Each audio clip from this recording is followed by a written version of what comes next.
I think he's viciously attacking me because he knows his values, his standards are not what the Alabama people find dear to them. He naturally wants to take down my character and lift himself up without addressing the issues like immigration, like health care, military readiness, taxes. Roy Moore was not even in the state of Alabama over this weekend. It only goes to show that he cares more about his personal agenda than he does the people of Alabama, because his messages is not resonating with the folks in the state of Alabama. Moore campaign wouldn't confirm that he was in Philadelphia. He's a West Point grad, may have been at the Army-Navy game, but we don't have confirmation of that. We do have confirmation of a new poll out today by Fox News in Alabama, and it was an eyebrow raiser for some, showing Doug Jones, the Democrat, up 10 points now. And you can see the shift from November, 8 points to 10 points now in our poll. Now, this is different than the Real Clear Politics average of polls, recent polls, and that has Roy Moore still holding an edge of 2.2%. As you go back into our poll, vote by party identification in Alabama. Again, out today, you see the Democrats holding strong with Jones at 90%, Republicans 81%. Independents is where the shift is in our poll. And again, it's a plus or minus 4.5 in this poll. Fox News believe the allegations against Moore? Do you? That was the question. And you can see all likely voters, 39-33, and the different numbers with the GOP voters, but still unsure at 26%. So as we get ready for this Alabama race, let's start there and bring in our panel. Charles Hurt, opinion editor for the Washington Times. Katie Pavlich, news editor at townhall.com. And Charles Lane, opinion writer for the Washington Post. Okay, you look at these numbers, Charlie. What do you see? Well, I think that in particular the Fox poll suggests that we really have no idea what is going on down there and how it's going to turn out.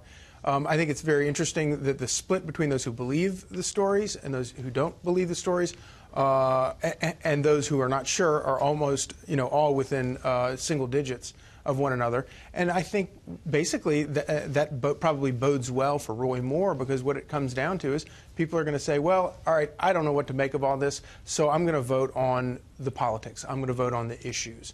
And if they vote on the issues, obviously Roy Moore walks away with it. If they vote on character, then he probably won't win. You have, Katie, national figures obviously playing a role here. President Obama, Vice President Biden cutting calls for Jones, Charles Barkley now, and Cory Booker campaigning, obviously trying to gin up and get the African-American vote energized to get to the polls. The turnout question is really a big one. Well, former President Obama is now involved in this campaign as well, urging people to get to the polls tomorrow night. And the truth is we won't know what happens until they do. But this is a big test for Republicans in a lot of ways. If Roy Moore wins, will the Senate decide that they're going to keep him out from being seated? And what precedent does that set in terms of how they move forward on that? What does that do long term to the GOP brand in them deciding that they know better than the voters for their state? But in terms of the turnout tomorrow, the 10% number on the undecided and the independent voters indicates to me that people are going to go in there and make their decision at the last minute at polling time, because they're just not sure yet who they're going to vote for. Chuck.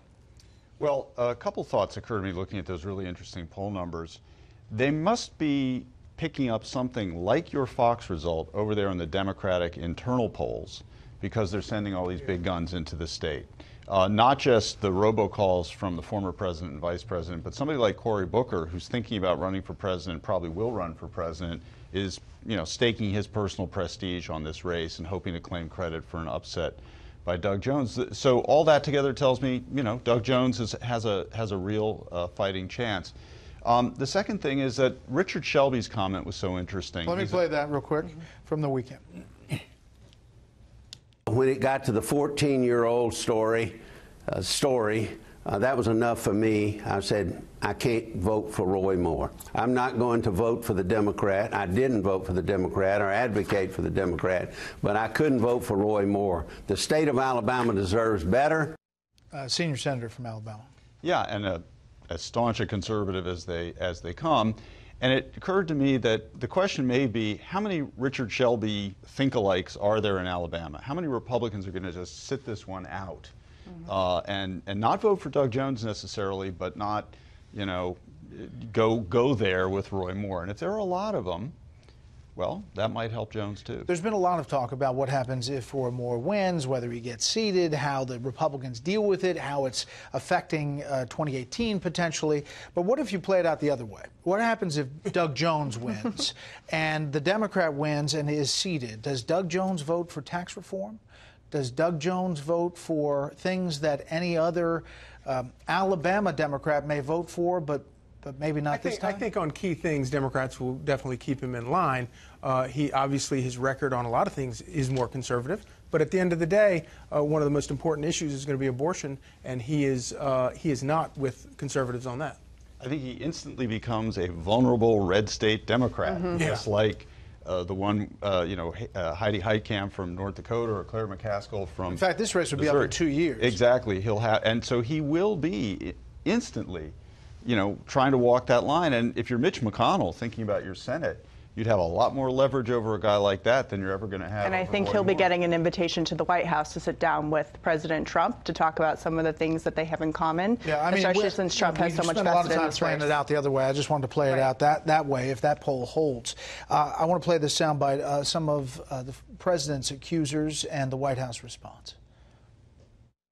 I want to believe that as Americans we can put aside our political inclinations and admit that some things in fact do transcend politics, that we will hold Mr. Trump to the same standard as Harvey Weinstein and the other men who were held accountable for their reprehensible behavior. They've investigated other Congress members, so I think it only stands fair that he be investigated as well. The president has firsthand knowledge on what he did and didn't do.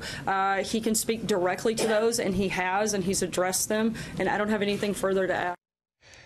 Katie, you have the U.S. ambassador to the UN, a Trump administration official, saying that these allegations should be heard, these women should be heard. They came out today telling their stories again. Obviously, they were told prior to the campaign. The White House says they're holding the line against these accusers. It's a problem for the White House. It was a tough briefing today for them to have to answer those questions, and they got asked about it from, I think, 3 or 4 different reporters. It's certainly not something that's going to go away, especially as Capitol Hill continues to grapple with dealing with this in an accountable, transparent fashion. However, she does have a point, Sarah Sanders, when she says these things were laid out on the table before the election.